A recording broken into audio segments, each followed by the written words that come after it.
하나님 아버지, 몸이 유혹받기 전에 우리 마음이 먼저 유혹받습니다. 몸이 무너지기 전에 우리의 마음이 먼저 무너지지 않게 하옵소서. 몸이 흐느적거리기 전에 우리의 생각이 게을러지지 않게 하옵소서. 우리 생각 속에 먼저 하나님의 말씀이 들어있게 하옵소서. 하나님이 우리에게 준 믿음의 꿈을 놓치지 않게 하옵소서. 거짓의 유혹, 물질의 유혹, 명예의 유혹, 성적인 유혹으로부터 탈출하는 용기를 주옵소서. 아멘.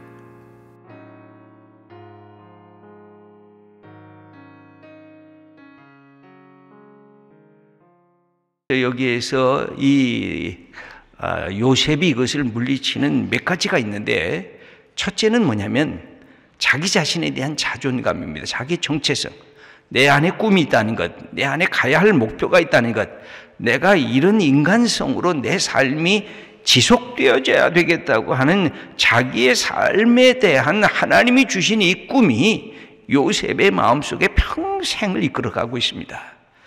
여러분, 이 요셉이 이것을 거절한 것은 여인이 못생겨서 요셉의 마음속에 성적 욕망이 없어서가 아니었습니다. 아마 그 보디발의 장군의 아내니까 멋진 여자였을 것입니다.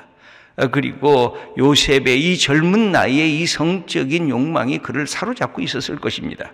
그럼에도 불구하고 바로 이렇게 이 길을 갈 수 있었던 것은 내 안에 나 자신에 대한 자존감, 내 자신에 대한 정체성, 내가 갖고 있는 꿈에 대한 이 마음이 그를 갖고 있었습니다.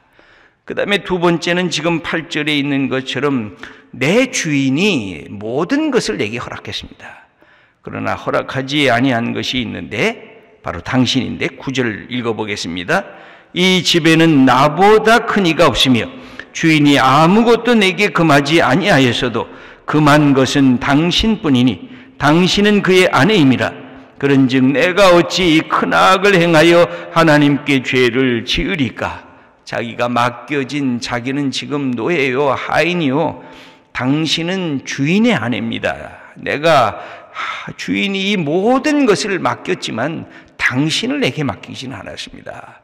당신은 그의 아내, 주인의 아내입니다 하고 이 사실 속에서 그는 자기가 갖고 있는 주인과의 신의를 지켜나간 것입니다. 여기 보면 요셉은 그런 점에서 노예였지만 마음은 노예가 아니었습니다. 그가 종이었지만 신분은, 그러나 그 가슴에는 자유인의 그 책임지는 삶의 이 자유와 책임은 늘 함께 갑니다.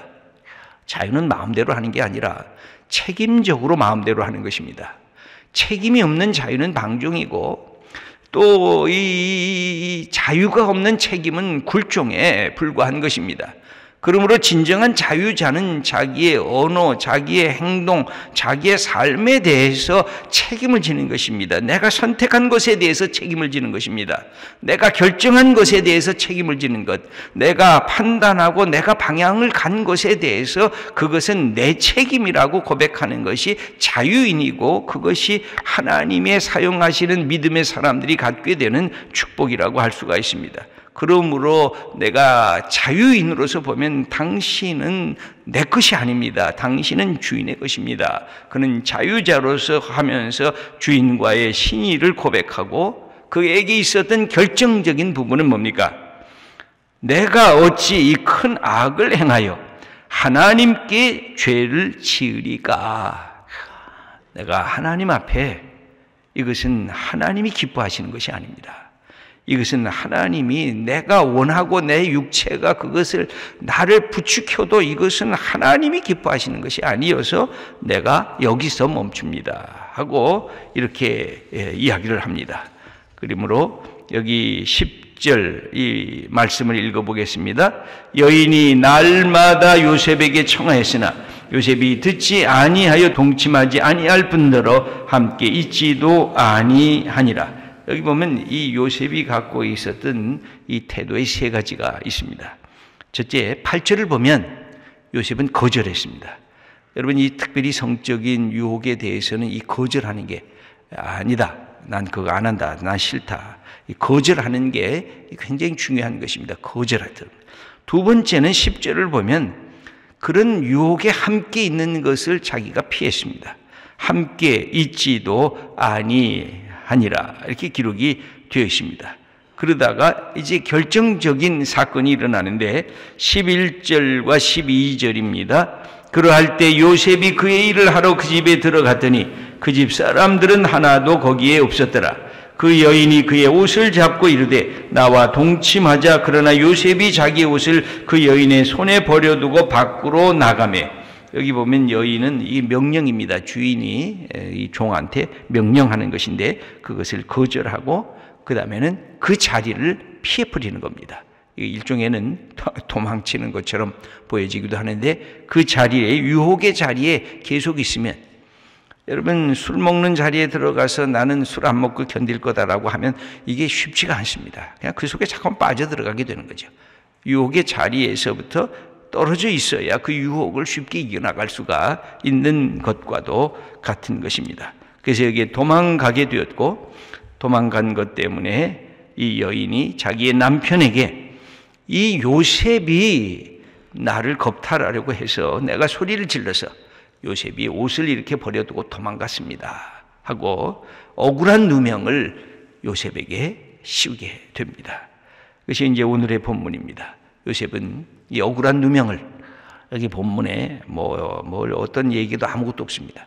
이 억울한 누명을 그냥 받아들이고 감옥에 이제 감옥살이를 하게 됩니다. 우리 남성들에게 부탁을 드립니다. 우리에게는 다 이런 성적인 유혹에 대한 노출이 끊임없이 우리의 삶의 자리에, 나이가 청년이건 나이가 50이 됐건 나이가 70이 넘었건 이 모든 것들이 우리 속에 가까이 다가오고 있습니다. 이런 부분을 이겨나가는 그 일들이 우리에게 필요한 것입니다. 그래서 내 아내로 만족하는 것, 우리 모든 남성, 결혼한 남성에게 제일 중요한 것은 그것입니다. 내 아내로 예뻐하고 만족하고 하나님의 주시는 부부관계의 즐거움도 함께 나누는 것이, 이것이 축복인 것입니다. 하나님은 그렇게 남자와 여자를 만드셔서 함께 살도록 하신 것도 하나님께서 우리에게 주신 그 복인 것입니다. 우리가 그걸 누려야 됩니다. 그리고 거기에 감사해야 되고 그거를 내게 주신 소중한 자리로 그 확인하는 것이 이런 모든 이 이성적이고 성적인 유혹을 넘어가는 자리인 것입니다. 우리 아내 된 분들도 마찬가지입니다. 남편과의 부부관계에 함께 즐거움과 감사를 가져야 이 가정의 이 시작의 이 축복이 그 다음에 열려지게 됩니다.